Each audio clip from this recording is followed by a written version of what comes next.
When the game gets tough, the tough ones start to play at Armor Attack.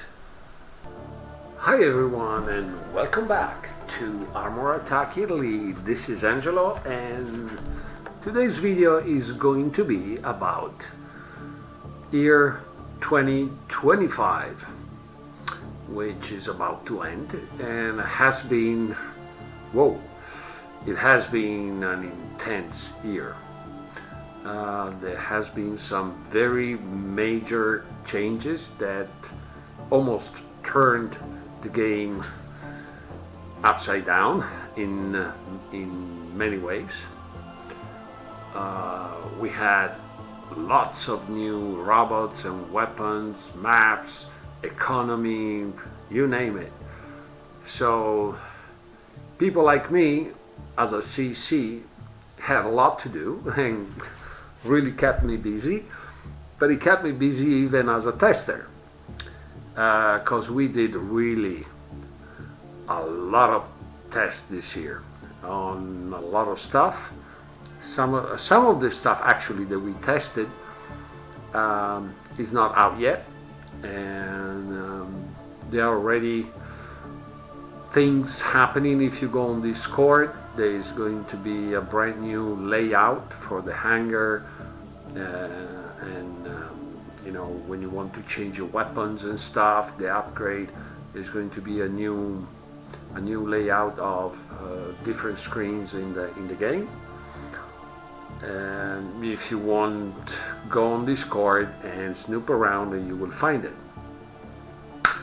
And there's also a little tiny video of how this is going to look. And of course, Keck is asking players' comments. There is a section dedicated to that, so if you want to drop by and say what you think, you're more than welcome. And now we start with year 2025, and we are going to recall what happened during the year. And let's start with January. In January, if you remember, as characters, we had the brand new Burevestnik. All right. I don't know if you remember, at the beginning there has been some players that did try it out, but then you didn't see much of those around. But they're coming back strong, especially in squads, especially clan squads. You see the Burevestnik quite often nowadays. And then also in January, as weapons, we had the introduction of the Polyphemus, the heavy edition of the Goliath. Even more, in January we had the leagues of Platinum and Diamond that were added to the game. And that was what happened in January. In February instead, there was another character that came out, and this time it was the Cinder. But also in February there was a community challenge where the community was asked to meet certain targets, achievement, and the community did it. And what happened? We all won a Cinder for free. And that was a nice move by Keck, I believe. In March, we did have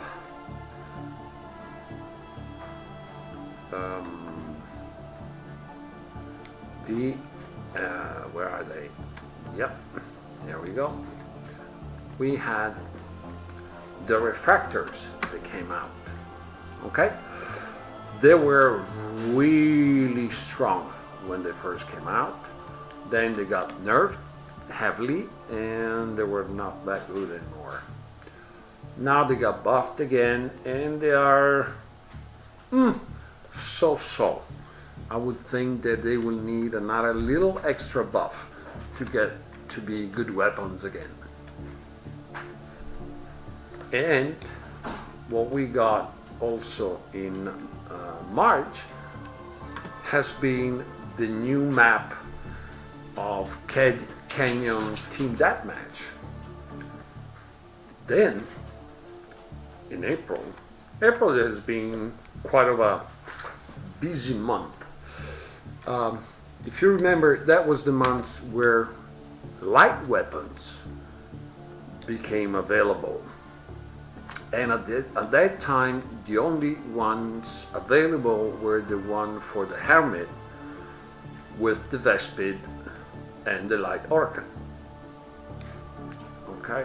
While, as for the characters, the Creeper acquired the third weapon, because if you remember, before the Creeper only had the two minions. So he had the third weapon was added. But on the other hand, we had another brand new character, and that was the Starcaller. Okay? Which lately has been buffed, and you start seeing quite a few of them around. Another thing instead that made a big change in the game was that in March we got the modules. That was a big thing.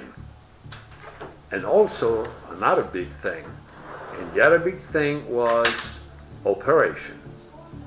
And even this did introduce quite of a change in the game.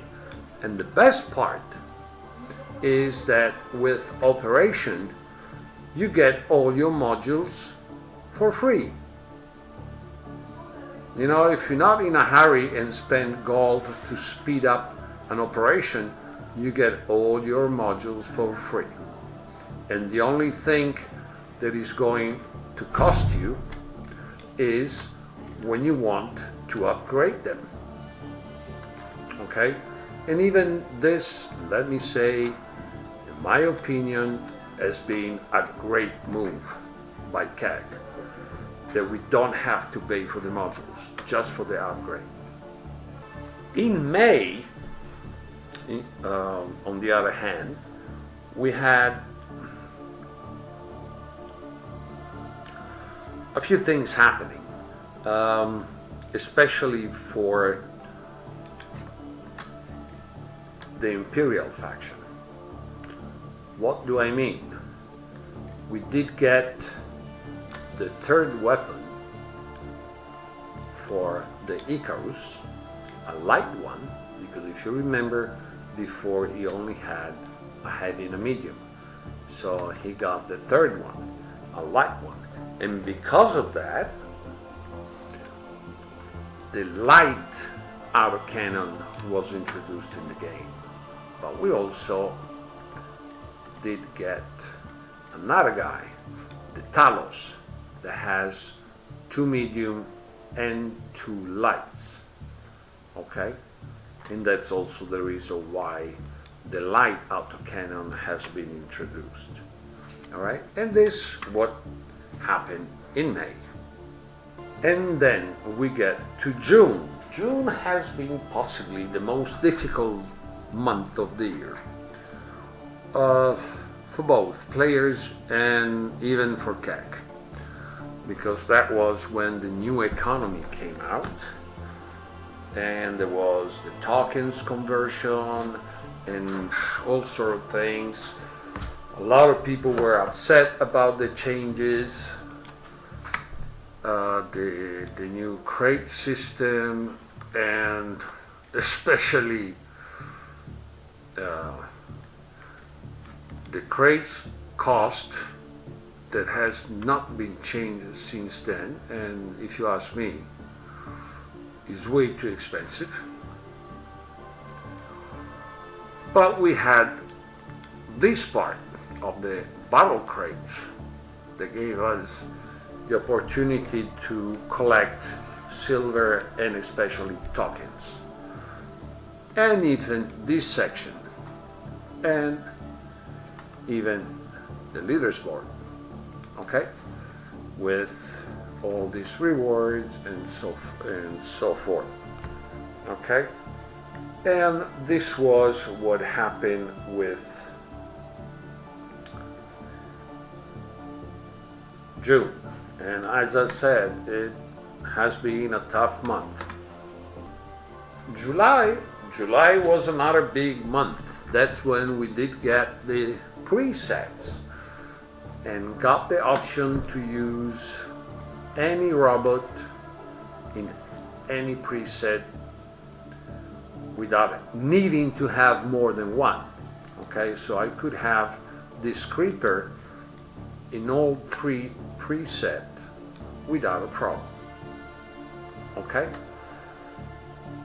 Even more, you get the bonuses, the preset bonuses, depending on how many characters of a certain faction you use. We were given bonuses.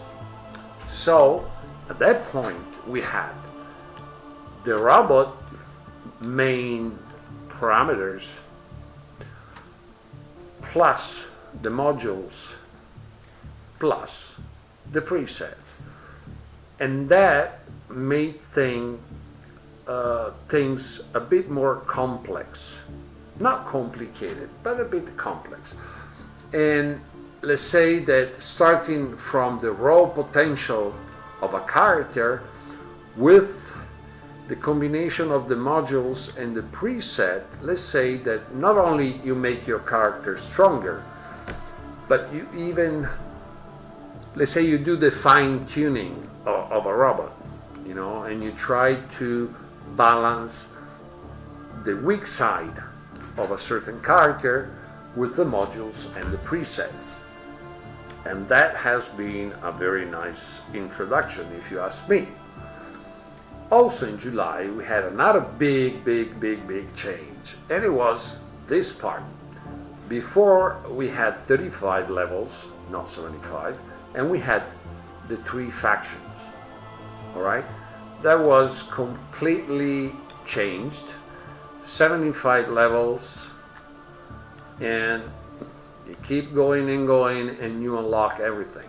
The difference from before is that before you were getting silver and gold. Now you get even tokens.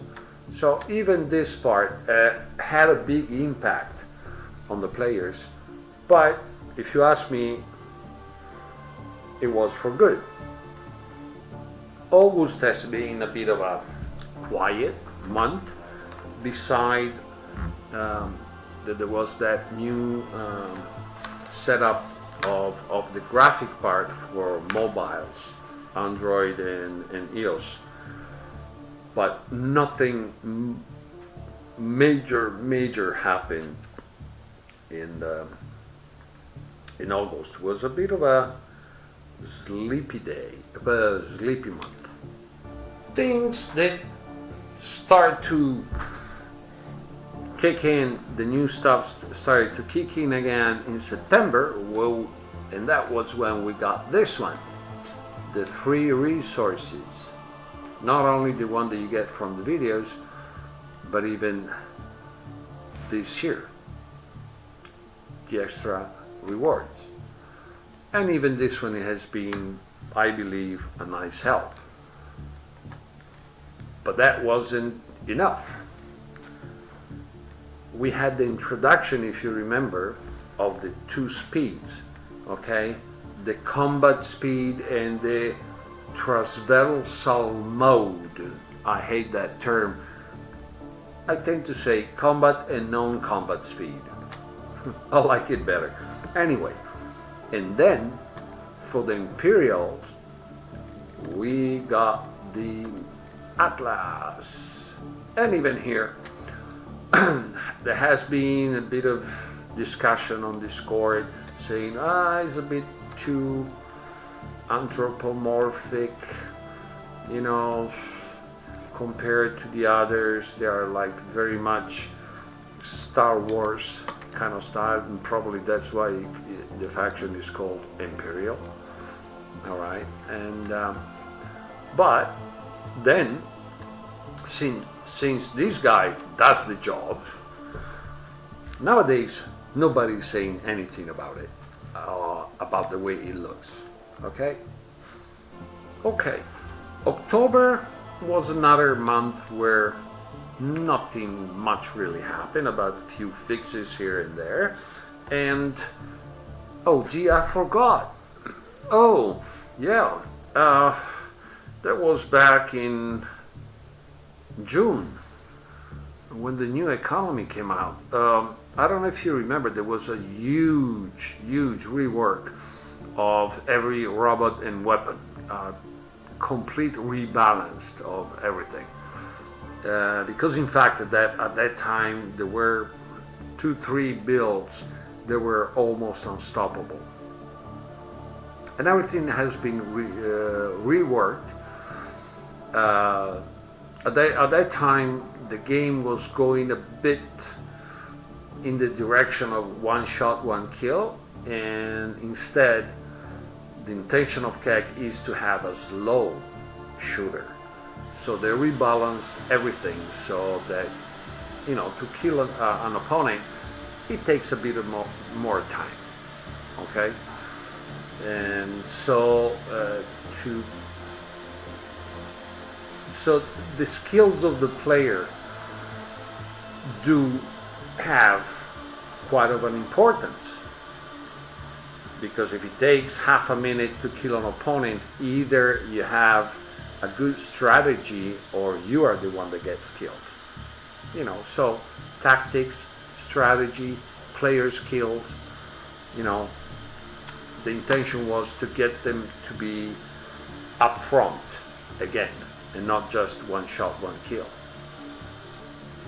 And we get to November, to last month, when we had the introduction of the new targeting system. There's still some discussion around if it was better the old way or the new way, you know, but that always happens. You know, that always happens. There's no way that when in a game some changes gets introduced, everyone will be happy about it. That's normal. And also in November, we did get, where are you? This little baby here, the Ripblade. And compared to, for example, to the Burevestnik, as I said before, and even the Atlas, they took a bit to become popular. Ripblade has been popular from day one.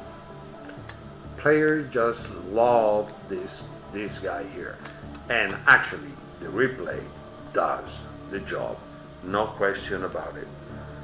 At the same time, in November, we had also the addition of the light weapons for Bastion, because Ripblade is the first Bastion character that mounts light weapons. So we had light ram, refractor, and suppressor, the three of them. And at the end, we have December. Now, what have been all the goodies of December? Actually, we did get a lot of stuff. And let's start with the new weapon for Bastion. From Bastion, the new weapon are the Pilum, okay? And these are the small edition of the lens, okay? So we do have the 200 meters. It launches a group of rockets, and then you have 8-second reload, okay? when you get really up close, you start missing a lot of the shots. Okay.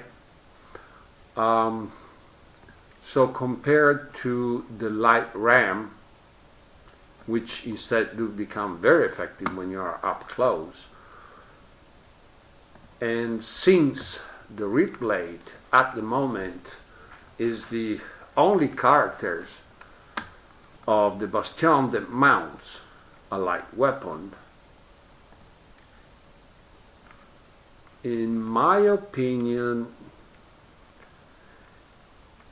soon we are going to get a new Bastion character that will mount light weapons, because to come out with this light weapon only for the Ripblade, in my opinion, doesn't make much sense. So most likely we are going to get something new, I don't know, January, February, whenever.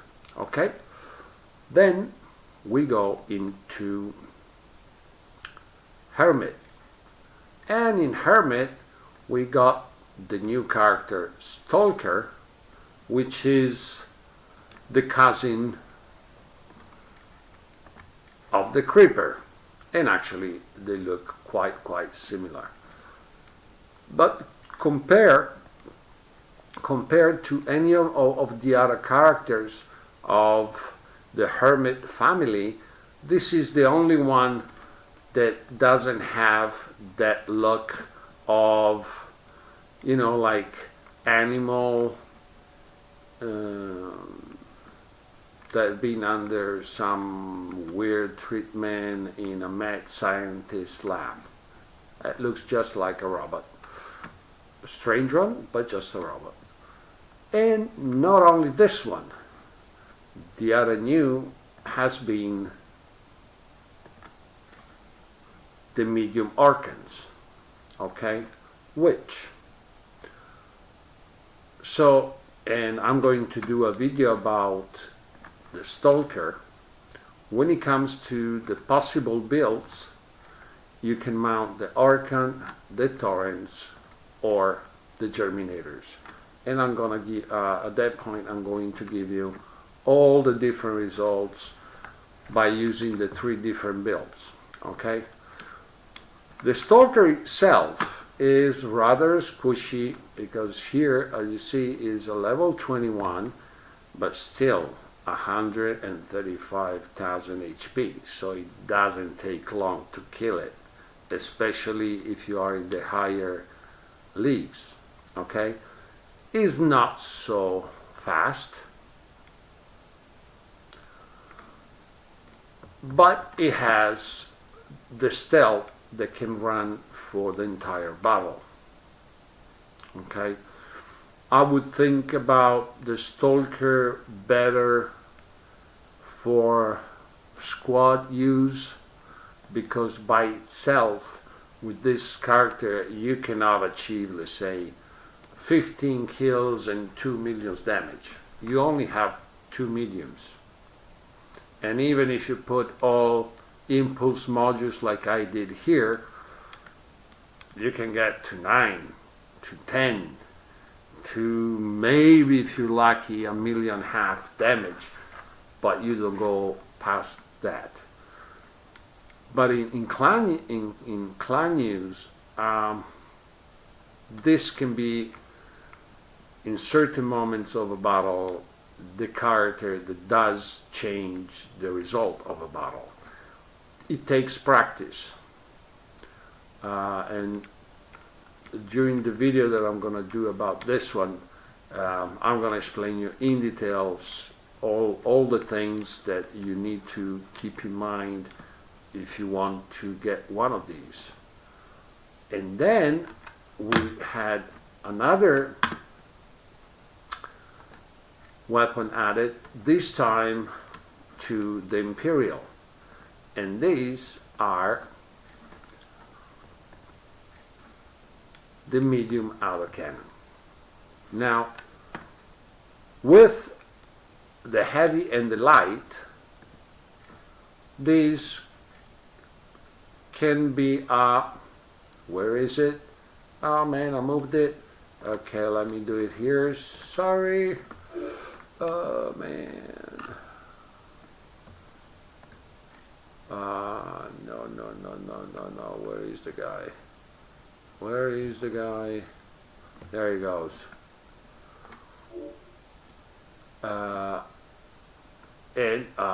Shoot. Let me get one of these. Do I have another available? Yes. Okay. And this is how the Icarus will look with the 3 new weapons. Okay. I've tried it out. It's really not bad. Unfortunately, the Icarus itself has been nerfed lately. But it's still a very fun character to use. And equipped like this, it can deal a decent amount of damage. But what? And I will do a specific video even about this one, is the Shroud with the medium auto cannon. Because these babies, as you see here, they are a level 22. As damage, they're really not bad. This is damage per second. They have a long clip. The reload time is not that short, but you have the 350 meters. Okay? And when it comes to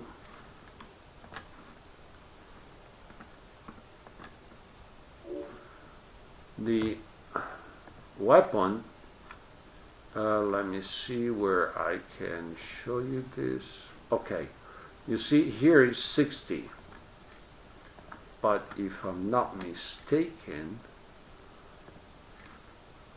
no, no, is 60 is going to be the maximum, but you have 240 bullets. Okay, so you're going to do some hammering with this guy. Of course, it's going to be a totally different use of the Shroud compared to the one that we normally see around, the one with the with the Goliath.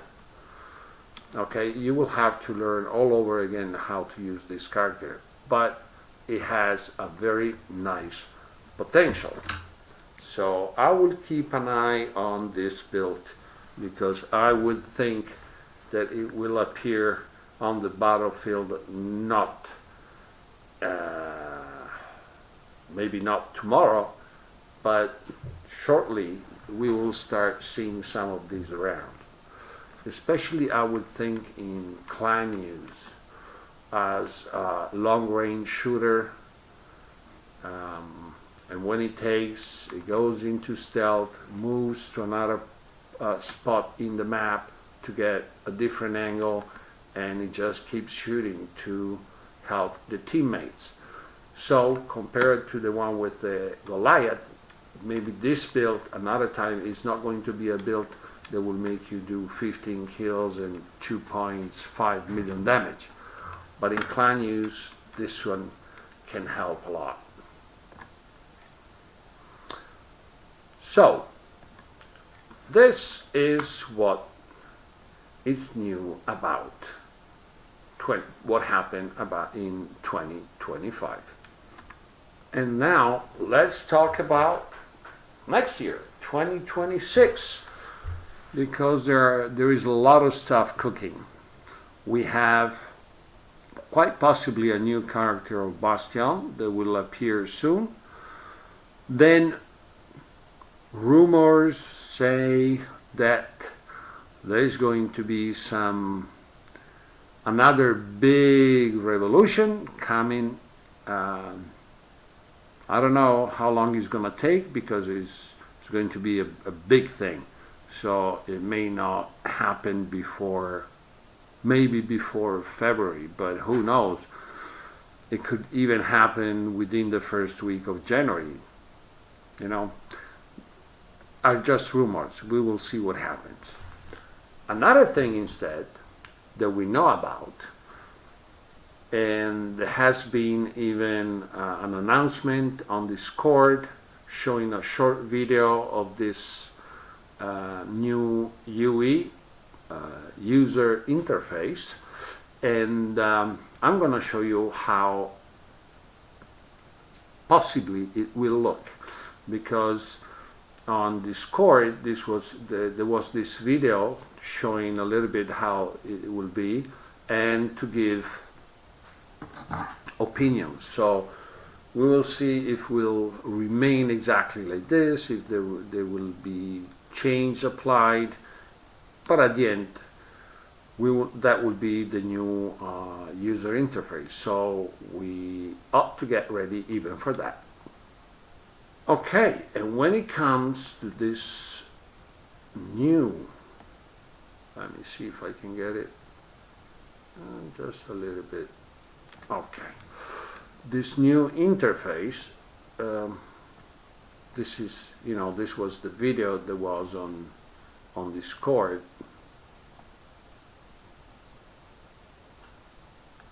Okay, and this is how it's going to look.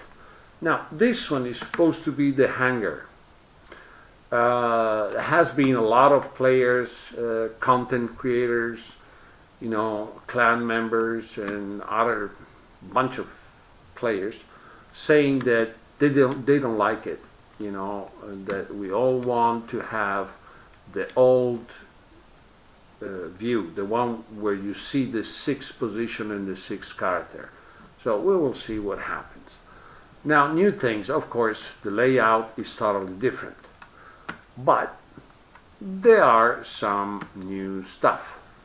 We have this one, tactics, and actually it wasn't explaining this one where it's going to lead to, so we don't have many information about that. This is where you could put your clan logo. Players will have avatars, so this is basically, when you squad up, that you see the names of the players. Afterwards there will be a little avatar for that. These are, as you see, this one says daily limits, but even on this one we don't have much information. If this is about the limit that you can get from the crates, if it's a general daily limit, because if it's a general daily limit, this is really low. And once you reach the maximum, what's the use? Okay? But another nice thing, another important thing is going to be this, the BP, the battle power. We all know, and we all been, each one of us has his way to complain about the matchmaking. This index, the BP, should help the matchmaking really a lot. Okay, this should balance the players that will get into a draw of a battle. And this is going to be the hangar view. You see, you have the bonuses and everything. Then this instead is when you go to the character. Here you are going to have your modules. Here you have the first, the main data of the character, the specific battle power, and we have the perks. So that makes me think they're going to be reintroduced in the upgrade process. One thing that is not clear yet is how this part is going to be worked out, because the Spitfire mounts 2 weapons, and here you have 4. And these two are not even mounted. Only these two are mounted, you know, the two heavy suppressors. So we'll see how this one will actually look at the end. Now, there's going to be even a new way of upgrade, because if you remember now, within one line you have different icons, okay? Durability, ammo, firepower, mobility, blah blah. It's a bit mixed. Now it seems that they want to do green line for durability, purple line for mobility, and purple for firepower. It seems so, okay? Because it may even be that once is at the end, it will be actually mixed like nowadays. And again, but this one so here we have the character, and again the perks. So we will have to see what that means. Then we got into the weapons. Here though, these are still the specs of the character. Here it says the weapon, but a weapon doesn't have a durability or a mobility. So these are still the specs of the Spitfire. Okay. Here, if we want to change the weapon, the upgrade, and then going here, this is where you can, if you want to buy a weapon or something like that. And here you have the specific battle power of the weapon, okay, which we didn't have here. And you have to go really select specifically the weapon, and you get to this level. And here we get this, that is going to be the new thing, cell. Okay, not sure, because here you see only change, and it doesn't take you directly into this level. So I don't know if it's going even for the character. It should be, but I cannot tell for sure. But there will be also the option to sell the weapon. And of course, when you buy one, either you pay or you get it for free from the with Prime. So this will be the new layout for the user interface. Of course, they're working on it. The announcement on Discord was just before Christmas, so I will not. This is a big work, especially for this, for the battle power, okay? Because they have to put a value for each weapon, each level, you know, and the same will go for the character, and the same will go for the modules that will add BP points. So it's not going to take just a week or two. So possibly will take a little time before all this gets introduced. All right, so this is what happened in 2025. I did give you a few ideas of what could happen shortly at the beginning of 2026. I hope you enjoyed the video. And don't forget, hit the like button, do me a Christmas present and subscribe to the channel. And of course, hit the notification bell. And as usual, when a video is about to end, the usual ciao.